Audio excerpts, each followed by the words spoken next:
Welcome to the Relation Stitch podcast, where we discuss theoretical and spiritual principles related to relationships, marriages, family, and parenting. I'm your host, Clyde Fraley, licensed marriage and family therapist, with my wife and co-host, Stephanie. Let's get started. Check. You better check it before you wreck it. Check yourself before you wreck yourself. Welcome to episode 1. Hey, we're having fun already. This is my wife, Stephanie Fraley. Isn't she beautiful? I'm Clyde Fraley, licensed marriage and family therapist located in Texas. And what are we talking about? Marriage is work. Oh, my word. You are work. You are so much work. Wait. Let's back up. I thought marriage was you wake up, the birds are singing, and you're like, oh, behold the man of my life laying next to me. It's none of that. If you've been married for half a day, you probably figured that out. Yes, No, absolutely. I think when people read the title, they're thinking, yeah, marriage is a lot of work, and that the relationship takes a lot of work to maintain. We're not really talking about that, though, today, are we? We're not. And although that is true, marriage is intentional and it does require effort. But you are correct. We are not talking about marriage and work as it's work. Yeah. So we're going to look at it through a spiritual perspective and also through theory.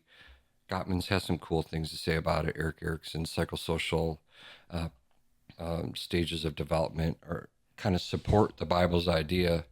Again, I say this a lot. All the stuff in counseling, anything that's valuable and worthwhile has already been established in the Bible in some kind of way or another. We just kind of put cool terms to it, but a lot of this stuff is in the Psalms and in the Proverbs and in Ecclesiastes and Deuteronomy and in the New Testament. It's all over the place. Yeah. And so It's because truth is truth. Truth is truth. And we just kind of figure it out through our experiences, and it's just, oh, God actually knows what he's talking about. Go figure. Imagine that. Oh, wise one above. Yes. No, I think what we're talking about with work, though, is based on what Genesis says. Mm-hmm. I think it's actually the purpose for marriage. To work. Right. Exactly. There's even in Genesis, it actually lays the foundation for that, doesn't it? Yeah. So when he created a wife, Eve, for Adam, what did he call her? Woman. And then what was her purpose? To be what? A helpmate. Yikes. That's going to stir some people up, I think. Yes, because usually when people hear that, they think it's only one-sided. Mm-hmm. They say, oh, well, the woman or the wife's job is to help her husband. Yes, that's true. But there's also a responsibility that the husband has in it as well, too, that also comes into that. You are co-laborers. You are working together for a common goal, for a common purpose. In fact, Adam had been working the whole time before she even showed up. Right.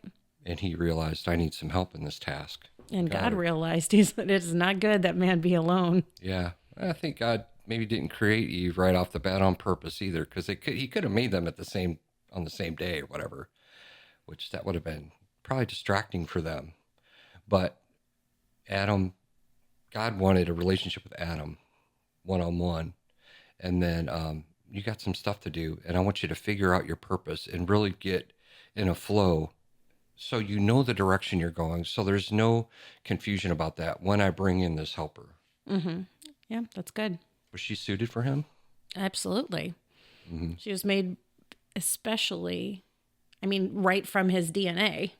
Took a rib from Adam and formed the woman from that. So already from the very beginning of their relationship, she was absolutely suited with a commonality mm-hmm. in how she was structured and how she was formed. There's commonality there. And that's really what I think in marriage today, that's what we look for, right? Is the commonality. I mean, in Amos, how can two walk together unless they're in agreement? Mm-hmm. There's got to be some commonality there. There's got to be bigger purpose. And that really is where the foundation of marriage lies. Yeah. Yeah. She has his DNA, which means she has a skill set that's going to be suitable for his vision. And she's going to have an excitement for that vision too, because it's already wired within her. Right. Right. And the rib also speaks of they're equals. The Quakers kind of came up with this thing that said, and I'm paraphrasing, but God didn't take a piece of Adam's head so that he would rule over her in that way, and he didn't take a piece of Adam's foot so that he would trample her, but from the rib, because it speaks of love and compassion and togetherness and equality and things like that. Yeah, that's good. And so I like that. A lot of people use that in their vows. So, but I just want to read Genesis 1:28. And God blessed them, and God said to them, remember, we're talking about marriage's work. Be fruitful. Here's are the things that he wants from us in this relationship. We have to be fruitful. We have to multiply. Fill the earth, subdue it, and rule over it. And another interesting thing is that he says, rule over the fish of the sea, the fowl of the heavens, and every creeping thing that's on the earth.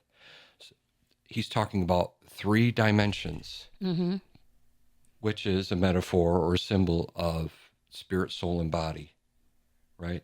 So you're supposed to subdue your flesh and your spirit and your soul and all of these things as it relates to your relationship with your partner.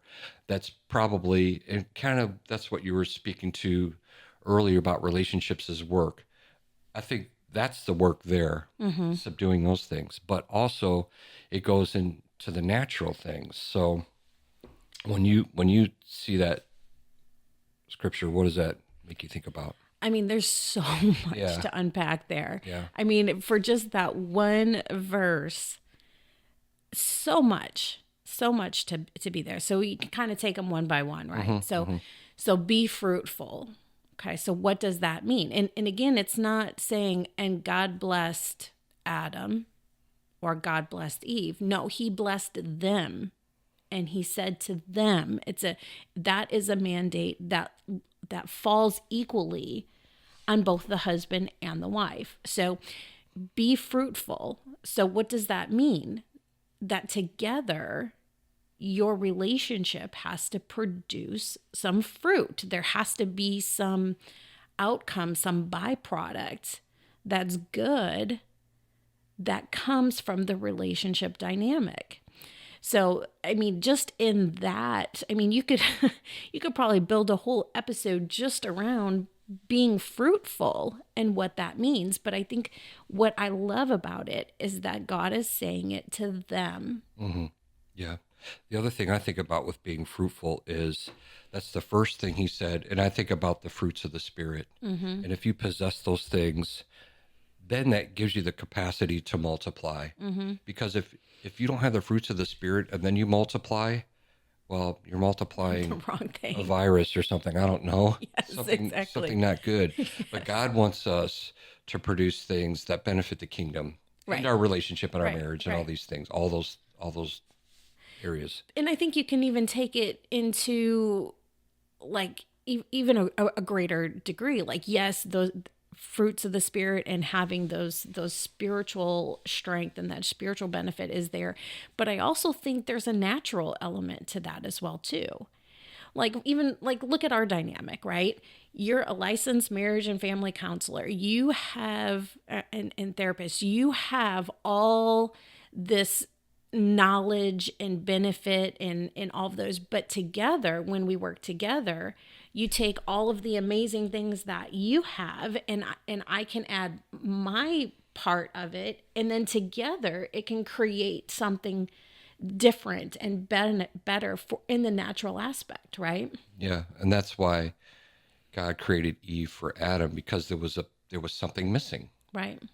Everything that Adam did was good, but Right. it became better and it became more whole when they were joined together. And some theologians would say that only the true expression of God in a person is manifest when they're actually married Interesting. because there's a piece there.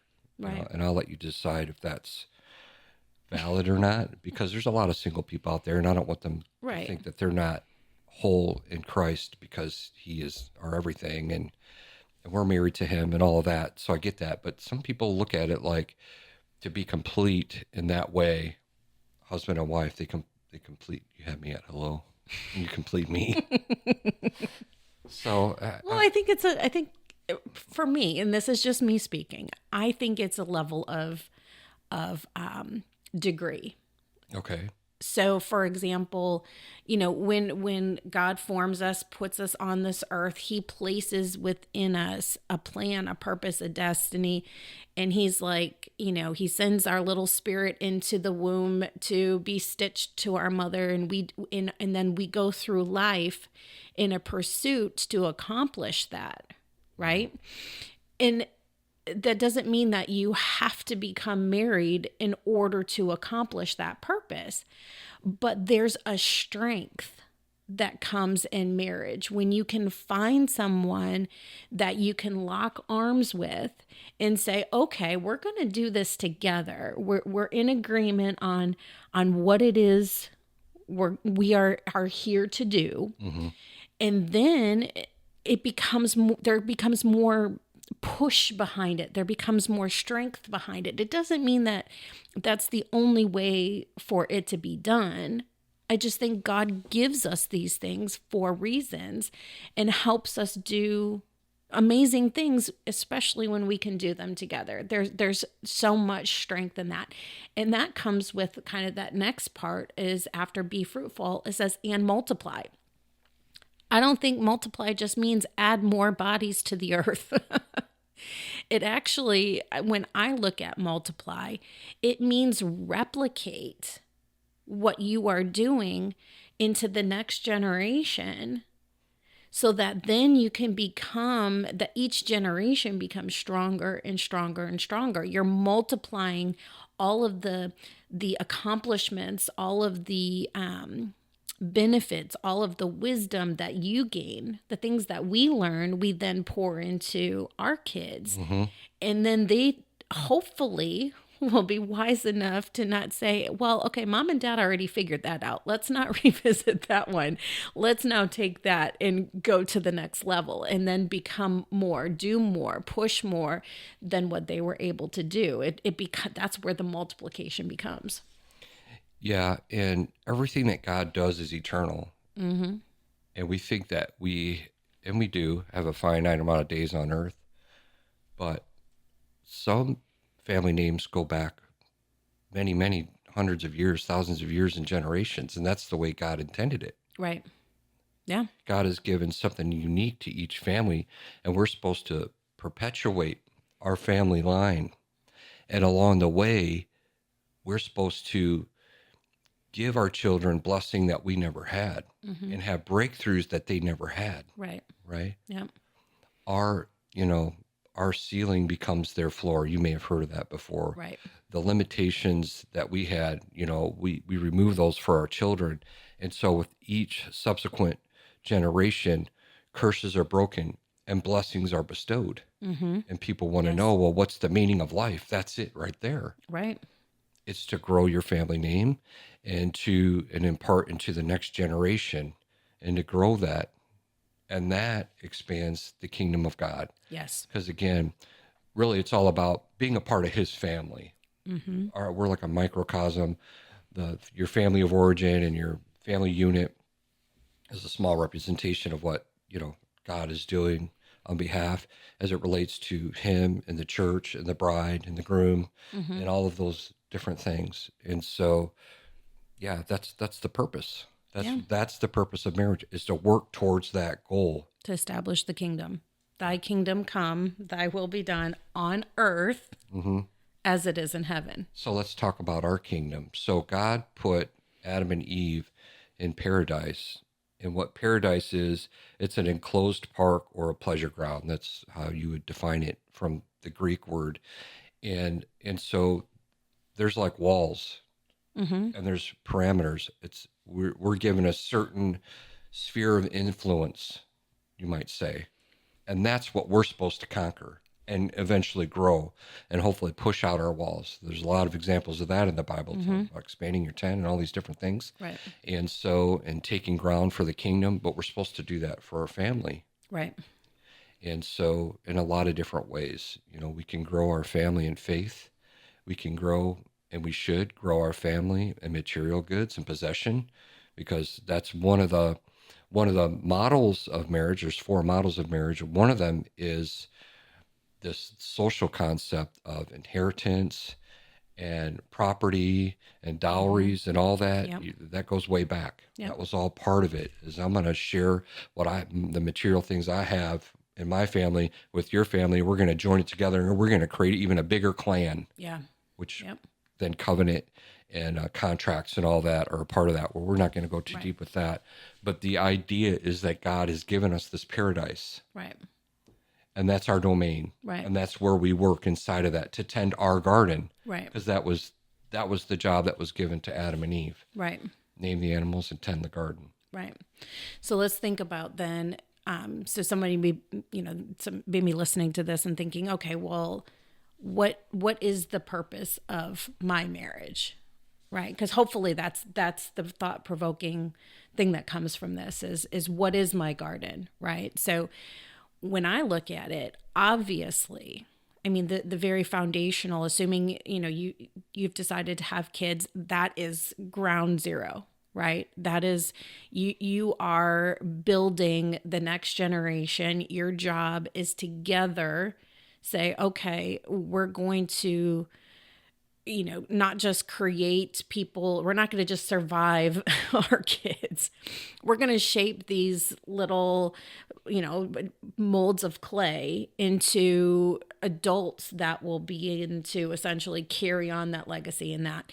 But so that is extremely important. I'm not saying that is not a key part of that. But my one caution though is for families to be careful not to make that their only ground. Yeah, let me add to that. I think in God's genius, of course, he puts that biological piece in us to want to procreate. And a lot of us want to do that right away when we get married. And I think that's by design on a lot of reasons.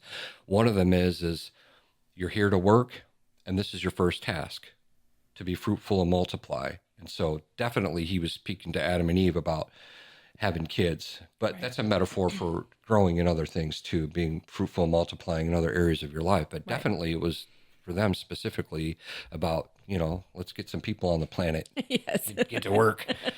And he made that fun. Yes. On purpose so that we would actually do it. Right. Okay. And so that's our first job, and that is our first work. Yes. And we should work together. That is our common goal. And that's wired in us. But what happens is that once the kids leave the house, right, we have no more work. And then we get bored and we get complacent, or we don't know what we're doing. Or all of a sudden it's become so much about just getting through, getting the kids from diapers to college, that then you kind of sit back and go, wait a minute, like, who is this person next to me? Why, all of those things that I thought our relationship was based on have now left. And now what? Mm-hmm. So absolutely raising kids, very extremely important. I mean, it is, if you have chosen to have children, that is your first responsibility. Mm-hmm. But it's also very important to find a way to produce fruit and multiply even outside of the family dynamics, because when you have that common goal, so we talked about earlier, how can two walk together unless they agree? Well, let's flip that around. When you have agreement, it creates a closeness that lets you and I continue to walk together in strength, because there's a purpose, there's a commonality, there's a mission, there's a goal behind it. It's more than just, can we survive in the same house together and tolerate each other? No, we've got work to do. we've got something to do, and now let's go do it. Yeah, that's really good. I kind of want to transition into the theory stuff. And so John and Julie Gottman, they're famous theorists and therapists, and they have a couple of concepts that touch. One of them is called dreams within conflict, and the other one is creating shared meaning. And they speak about it a little bit differently because I'm kind of putting my spin on it.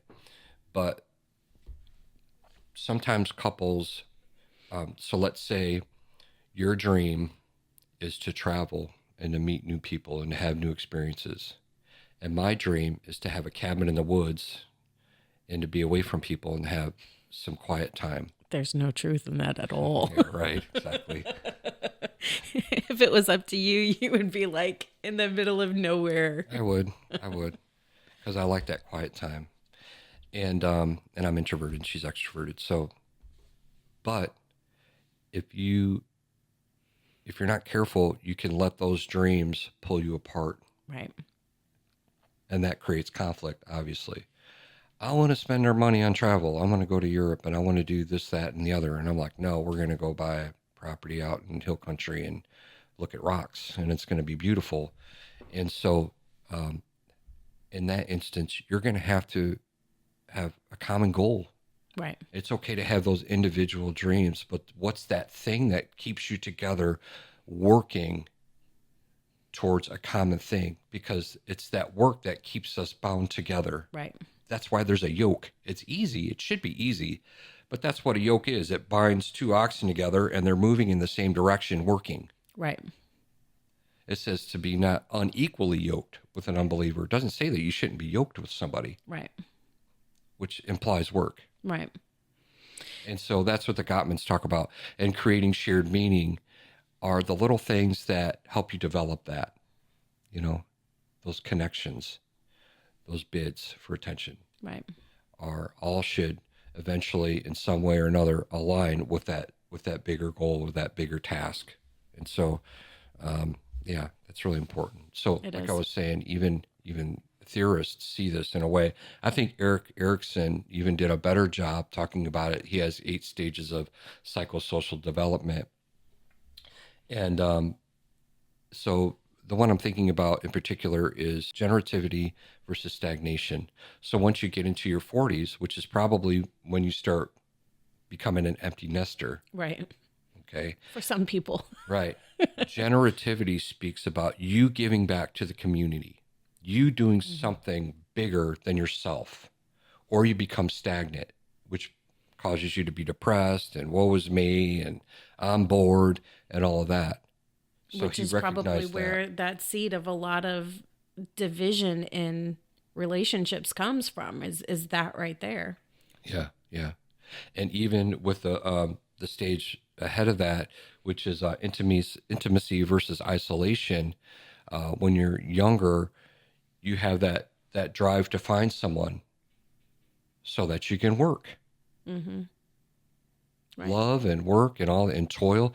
It shouldn't be toil. Toil and work are different. Yes. Toiling is you just spending energy but there's really no production out of fruit. it. There's no fruit. Exactly. All right. And the last stage is integrity versus despair. So once you get to like 65 or so, you'll have this feeling of, I can look back on my life and see that I have a legacy. Right. That I built something enduring. Mm-hmm. Because you're going to one day wake up and be like, I got about 5 days left on this planet. Did I do anything with my life? Right. You're going to start reflecting on your life. And hopefully you can say, yeah, I built something. I had kids and I raised them to the best of my ability and they're productive members of society and they're serving God and building the kingdom and all of those different things. And I had love and life and happiness and all of those things. Or there's despair. It's like, man, I didn't do anything with my life. I was self-serving and I was selfish and I, wanted to do things my way and I didn't want to work. Work is hard, but it's fulfilling. It's more fulfilling than just relaxation. It's more fulfilling than recreation. Think about recreation. Recreation is a lot of work with no product behind it. That's good. It's like, I'm going to go to the gym and work out. I mean, you stay fit, but what is it doing to the community? It helps you personally. I'm not saying there's no value in it, but man, it's a lot of hard work to go play football or to do a pickup game. And it's a lot of fun, but is it building the kingdom? is it adding to our community in a significant way? That's work too. And all of it has value, but we're within the context of what we're talking about. Yeah. Let's not toil. Yeah, exactly. So when you think about marriages, it sounds like the very best approach to marriage is to have these conversations before you choose your mate. Yep. Not saying that corrective actions can't be, I mean, we're not trying to say, oh, sorry, your window of opportunity has passed and you can't, bring an existing relationship, an existing marriage into the right place. It's just a little bit more work to do that, right? Mm-hmm. The best case scenario is to have the conversation about where we go and what are we doing before we even enter marriage. Mm-hmm. Because then when the marriage has a foundation of a greater purpose, some of those things like, we have irreconcilable differences kind of goes away, right? Because Think about what you just said. Exactly. You don't have irreconcilable differences because you have a common purpose, Your a common differences goal. are so great that they're irreconcilable. Right. You shouldn't have that many differences. Right. You should be aligned. Right. Yes. That's good. I mean, when done right, there's so much power behind marriage. So much power behind marriage. And I think that the reason why our divorce rate is so high is because people have no idea what they're doing when they enter marriage. Like if the foundation of your marriage is, she's hot and, he makes a lot of money and, we'll have a good life together. Okay. But what are you doing with it? Our Instagram posts are going to be awesome. Our babies are going to be so cute. Oh, my word. We can dress them all fancy. How fancy that. I agree. The criteria by which you choose your mate is super important. And a lot of time it's superficial. Yes. I need my man to be 6'2" and have a degree and do this and that. And those things are important because you want to be attracted to your partner. But the first thing is, where are you going in life? I want to make sure we're going in the same direction. Right. Right. And I want to work alongside you in creating something amazing. Yeah. I mean, God talks about it. 1 can put 1,000 to flight. 2 can put 10,000 to flight. The power of marriage is in that multiplication. And so when you can start from a position of agreement and a bigger purpose and a goal, like I said, having kids, yes, it is a part of that. But it also can be more than that. So that's the best case scenario. But then what about the relationships that, you may be 10 years in, you may be 15 years in, and you're like, wow, like I could be getting so much more from this relationship. How do we course correct? So what would be your advice for people who are in that stage? Start having conversations is where you start. Like, I'm bored. Okay, what do you want to do? I mean, it's as simple as that. But then you're going to have to go deeper. What speaks to you? What are the causes that you're drawn to? What are the things in society that you feel like need help? Mm-hmm. Maybe you're called to help in child trafficking. And your partner may have never known that. Like maybe you're seeing stuff on the internet that touches you in a way like, man, I would love to be a part of that somehow to help fix that. And they might not even know until you have a conversation. Right. You're going to get it. You're going to have to go a little bit deeper and search yourself. And you're going to have to stop being so selfish and self-centered. We're going to talk about that next episode about the power of sacrifice and being selfless. Because, man, we can't get into it. But when you die to yourself and you live for someone else and they die for you, and, no greater love had the man than this, that he lays down his life. And that's what marriage is. I'm laying my life down for her, and she lays her life down for me. And when we lose our life, we find it together as a couple, So that's what I would start with, is having conversations and start figuring out what are the injustices that we see and how can we fix that. maybe just Or simple what can we be passionate about together? right. That's what it is. Find Maybe, out that where the overlap is. right. Or maybe it's not even like fighting for, I mean, obviously fighting against injustice, amazing. But like, what can we be passionate about together? Maybe it's pickleball. You know, at least it's like if we can start finding those areas of commonality and constantly be searching for those areas of commonality, then it starts getting bigger and bigger and bigger and bigger. And actually, you know, that is where I think actual true relationship intimacy is in those conversations. Like, don't mistake the frequency of sexual intercourse as intimacy.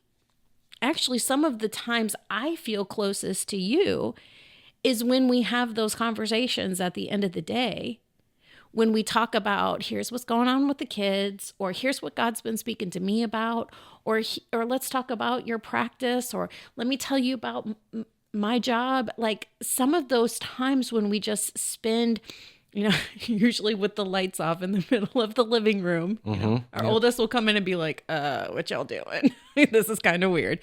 But those are some of the moments of greatest intimacy that we have when I feel the closest to you, when I feel our bond is connected the most, is when we have those conversations about life.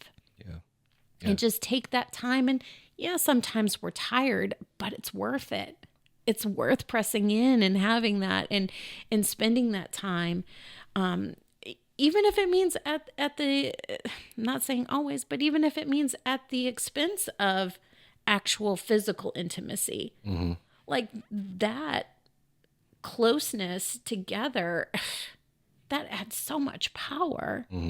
And so even if you can just take, I mean, I know people talk like from a natural perspective, go on date nights, go and do these things. And yes, those are good. But if you never get to have the conversation, like, I don't care if you do it at a steakhouse or you do it in your living room or you go for a walk in the morning, like just take the time to just talk. Yeah. You know, that is where I think that's how you can also help course correct, is just like you said, have the conversation. Yeah. Always be curious about your partner. You should be learning stuff about them frequently, you know, and hopefully they're a mystery to you and you dig and you want to learn more about them. And so I kind of came up with this cycle that I think that you could think about and try to get into the habit of doing this because so the first one, which is what we're talking about, is have a vision. Because you're going to perish otherwise. If there's no purpose, there's no vision, what are we doing? Right. We just existing to have fun Exactly. and to be hedonistic. Yeah. That's not what God wants. No. God is about action and growth and expansion. So if you have a vision, now you have something to work towards together. And when you work with someone, you get close to them. Yeah. Really fast. Yeah. If you've ever been on a retreat or a conference where it's a team building thing, man, you get to know those people quick and you build a bond with them very fast. It's amazing. Imagine doing that with your partner where you're working together on a task and you both have assigned, you know, duties and you're working towards this goal. Okay. And then it gets to this place where you accomplish that goal and then you get to share and you have this sense of victory and accomplishment. Yeah. Now, what kind of intimacy does that bring? Yes, exactly. That's a whole nother level. It's like, I'm not having makeup sex all the time. I want to celebrate with you. Yes. Yeah, exactly. Let's have a victory. Yeah, let's have a victory. You know what I'm saying? Yes. So, and that celebration, that brings closeness. And after that, there's a period of rest. Right. We went through a lot of things. Stephanie, you had cancer, and we fought that together. Yeah. And we celebrated that healing that came from that. And then we entered this little season of rest for about a year or so. And then we went. COVID kind of forced that. Yeah. Thank you, COVID. You will rest. Yeah. This episode brought to you by Pfizer.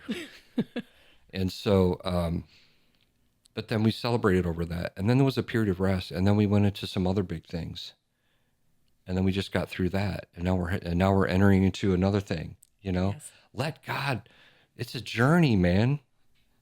You know, it's so amazing if you just let God lead you, you know, and then repeat that process. And sometimes there's overlap. Maybe you got 2 or 3 things you're working on.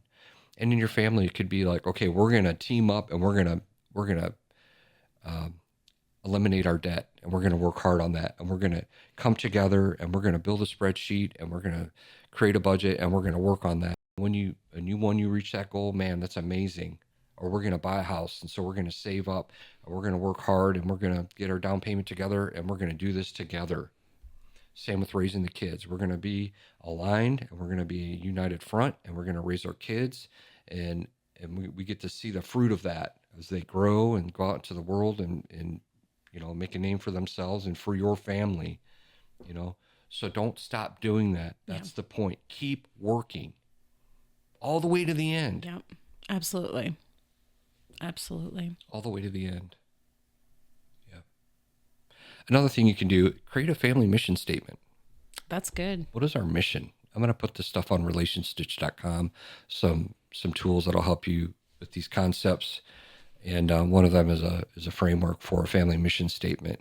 And we have a mission of sorts, but I'd like to do that. That's a good idea. And revisit that for ourselves. And it probably changes over time. Oh, I'm sure it does. As you complete these tasks or these goals and these visions that you have, and you grow into something new, it's like, okay, let's figure out, where are we going, left or right now? Right. You know, are we course correcting? Are we going in the right direction and things like that? So, yeah. So marriage is work. It is, but it's good work. It's good work. It doesn't have to be burdensome. That's really good. Burdensome. Okay. Mm-hmm. Any other thoughts? No.